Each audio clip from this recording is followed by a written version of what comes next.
Do you know what an entrepreneur is? It's a word that gets tossed around a lot these days, and everybody wants to be an entrepreneur. But today, let's dive into what an entrepreneur is and is not. Let's do it. What's good? My name is Sean Slaughter, real estate agent and investor, and my mission is to help new real estate agents level up within the first few years of their real estate careers. We're walking this out together. There is a fantastic book that I read called The E-Myth, and this book was so dope for me because it really helped me to understand what an entrepreneur is. Now, if you ask most people, hey, what is an entrepreneur? It's a person that starts their own business. It's somebody that's a hustler. People that come to mind may be Dame Dash. He's an entrepreneur. You know, he started Rockefeller Records with Jay-Z, and now he's selling everything. He's selling cookies, and he's selling this, and he's selling that. But what actually is an entrepreneur? Because as a real estate agent, you are an entrepreneur, or you should be working yourself toward entrepreneurship. So let's dive into what an entrepreneur is and is not. The book that I'm using for today's lesson is The E-Myth Revisited by Michael Gerber. And the book tells this fascinating story about a person who worked at a restaurant and was baking apple pies. Everybody would go into that restaurant for this person's apple pies. They were phenomenal. And people would order food, but they definitely had to get a slice of that apple pie for dessert because that was the thing that was drawing people into this restaurant. Now, like most of us would do, and most of us would actually say to this person, you should start your own business. I can't believe you cooking apple pies for this business and they making money off your apple pies. You need to start your own business. You would blow up if you made your own apple pies, and you would make as much money, and this business wouldn't even survive without you. Survive without your apple pies. So that person leaves, they quit their job as the apple pie dessert maker for this restaurant, and they start their own business. And as the book goes, a couple of years into this person running their bakery, they hate it. They're failing, they're miserable, and the thing that they loved to do, they now hate to do. Why is that? Because this person actually went from an apple pie maker to becoming an entrepreneur. Let me explain. Whether you're a real estate agent or you're starting your own business, the E-Myth talks about the 3 distinct personalities that you fit in, okay? Number 1, the technician. The technician lives in the present and is focused on doing the work of making it, selling it, and delivering it, okay? This is the technician. The manager focuses on achieving results through people and systems, focusing on the present and strategizing for the future. And then number 3, lastly, the entrepreneur. Sean, I thought those 2 were part of being an entrepreneur. Let's talk about it. The entrepreneur defines the business and focuses on closing the gap between where the business is today and where they want to be. So let's kind of dive into this a little bit. The technician is the worker, okay? You're working it, you're making it, you're selling it, you're delivering it. And to be very honest, most technicians are going to be W-2s and 1099s, meaning that they have a job or they're going to be a contractor. As a real estate agent, we start off as technicians. We're showing homes, we're listing homes, we're doing the work. How do you know you're a technician? Because if you get sick, your employment stops. Let's just say you got sick for a month. Would the money stop? See, for a technician, you have to work in order for money to come in. You actually have to make it, sell it, produce it, be involved in it for money to come in. That's a technician. The manager basically now manages people and systems. So now, as a real estate agent, let's just say you've been doing this for a couple of years and now you form a team, okay? And you are now managing your team, and you've created a system on how your team, maybe there are some buyer's agents and you maybe have a handful of listing agents.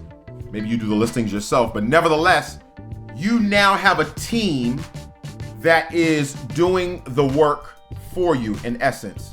And all you're doing is managing those people, managing those issues, managing those systems. You're focusing on the present, but you're also strategizing for the future. You know, how big you want your team to grow. Maybe there's a number that you want your team to hit. You now are a manager. We all know what a manager does, right? If you go to a job, you have the technician who's the worker, and then you have the manager who's basically managing the worker. Now, lastly is the entrepreneur. Now, so many people get the entrepreneur mixed up with the technician and the manager. Don't do that. The entrepreneur defines the business and focuses on closing the gap between where the business is today and where they want to be. So in the real estate agent game, I would define the entrepreneur as the broker. The broker is the person that actually gets their broker's license, finds a building, puts up a sign, logos, all kinds of different so on and so forth to define what their business is. Then they create systems. They create an operations manual. They define the responsibilities, the standards, and the procedures of how that business runs. Then they plug people into that business to run that business. And the entrepreneur's goal is to look at the overall money, the overall budget. They may not be invested in the day-to-day, but they're looking at how the business is functioning on the whole. And then they may address certain things. Hey, how come this segment of the business is slow? What is making this segment of the business so successful? And then tweaking, projecting, because they're always looking on how are we going to grow this business in the future? How are we going to not just sustain, but grow and be something that is the most competitive business in the market? That is what an entrepreneur is. Now, you have to start as a technician many times in order to get to where an entrepreneur is.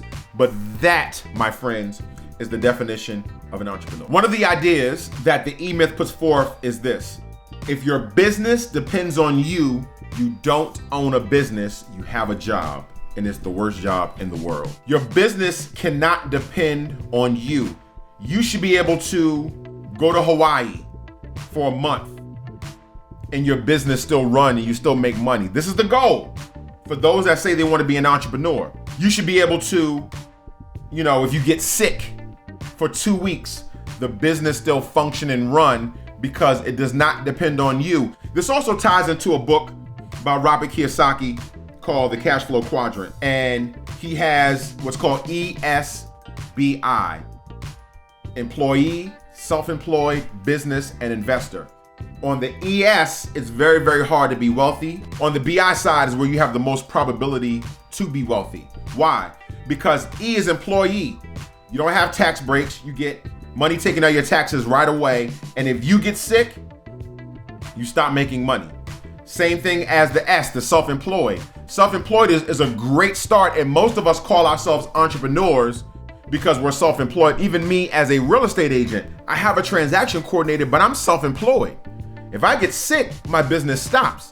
Now, I do have some investment properties on the I side that brings me, passive income, but the self-employed is wonderful for all us contractors, but you're still not an entrepreneur because you must continue to work in order to continue to bring in money. The entrepreneur side really flourishes on the B and I side.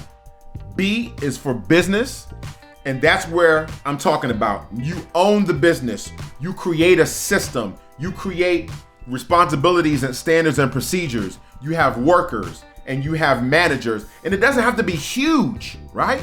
You can have, 2 or 3 or 4 workers or 5 or 6 or 7 agents. You can have one manager. You can have an executive assistant. You can have whatever it takes for that business to function on its own. And then as the owner, you're the one that creates that system so that everybody knows, I know that I am being successful when I'm following this system. And when I'm not following the system, then I lose. That is your responsibility because that system is ideally supposed to project success into the future. All right, that's what an entrepreneur is. So your goal as an entrepreneur is to build a business of systems and hire people to operate those systems. And you create a system by documenting every single thing you do. Look, don't get the idea of systems like, what is a system? Why is it so complicated? A system is just a way of doing things. And the best way to capture what you do is to document it. Okay, this is how this is done. This is what I do at this time. This is how I get these leads. This is how I deal with buyers. This is how I deal with sellers. And you have to continually document it. I have a transaction coordinator and we document everything. We document our social media posts. We document how we transact with buyers and sellers. Why? Because I am self-employed, but I am creating a system. I have in my mind that eventually when I start a team, I'm gonna have agents, and those agents will have a system that they can look at, almost like an operations manual. And then when I become a broker, then I can create a bigger system with systems underneath that system. How many times can you say system? So if you're truly interested in becoming an entrepreneur, here's how the process begins. Many people leave their job, they leave their W-2, right? Or maybe they start something first before they leave. They don't want to jump out there. Make sure that it's becoming profitable. Then they leave their job, and as soon as they leave their job, they become self-employed, right? You're employing yourself. You don't have a boss, you're the boss. Within that self-employment, you've just begun. You haven't become an entrepreneur when you start the self-employment. The self-employment is the beginning, the very start of the entrepreneurial journey. At that point, now you're just learning on how to run your business.